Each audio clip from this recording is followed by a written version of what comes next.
If you would please introduce yourself and what it is you're working with. My name is Anette Friis. I work on climate change issues for the Danish Agriculture and Food Council, both domestic, EU and global climate change issues. And I also work with the World Farmers Organization on climate change issues. Okay, thank you. So what I would like to talk about is the current status of agriculture in the climate change negotiations. So if you would kindly elaborate a little bit on what is the current status of agriculture in the context of the UNFCCC climate change negotiations? Yes, the agriculture in the UNFCCC climate change negotiations was first discussed in 2009. And parties have tried to get a decision on agriculture since then, and finally succeeded in December last year at COP17 to have a COP decision on substat discussing agriculture in 2012, which they did. Parties discussed agriculture on the substat in May this year in Bonn. There were substantive discussions. They decided that they would continue discussions later this year during COP18, and hopefully with the view of getting a COP decision this time as well. Okay, thanks. What would you say are the main controversies around agriculture and in getting it included in the climate change negotiations? What are the current discourses, or how to say it?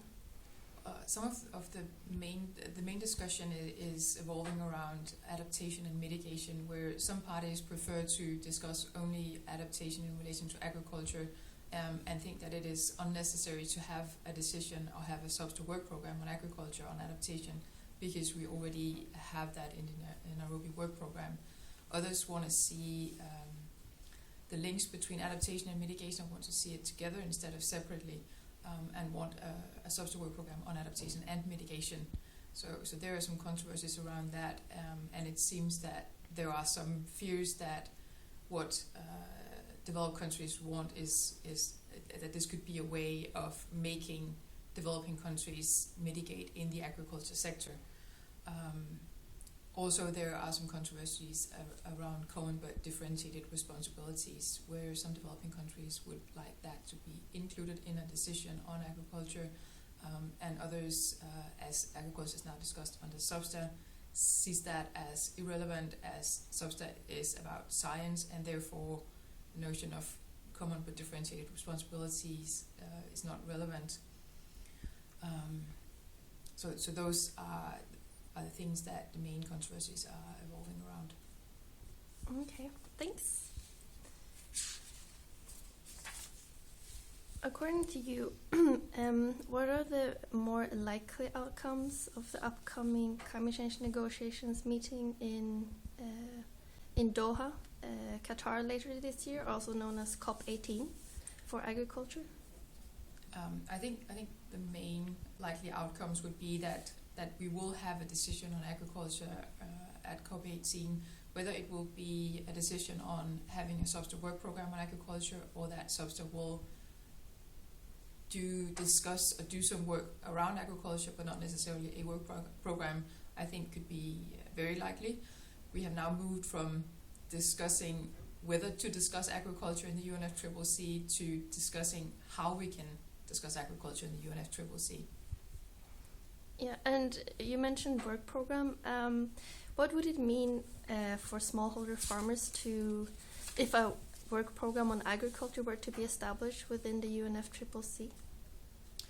What I think a decision on agriculture in the UNFCCC would mean for agriculture and for smallholder farmers would be that there would be a recognition of the specificities of the agriculture sector as, for example, essential to food security and to income generation, and also that agriculture offers a range of services such as rural development and ecosystem services, etc.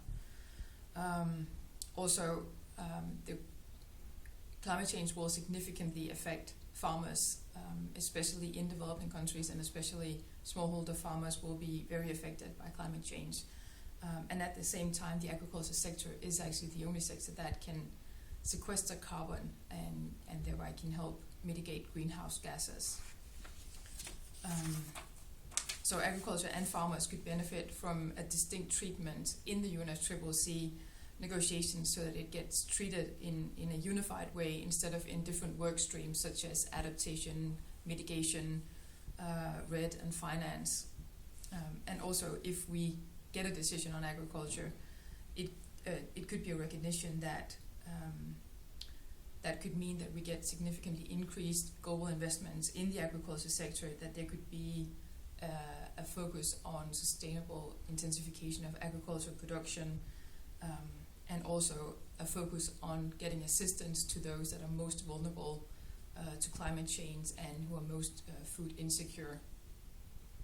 So, and when all that is said, if we get a work program on agriculture under SUBSTA this year, it will mean that we will get more science on agriculture, we will get more knowledge about what it means, what does climate change mean for agriculture, and how can we, for example, mitigate in the agriculture sector. But as the situation is now, climate change is already significantly impacting farmers in developing countries, especially. So we can't wait for the UNFCCC to act. I think we need to act now to make sure that that we support smallholder farmers. Okay, thanks for that strong closure. Thanks.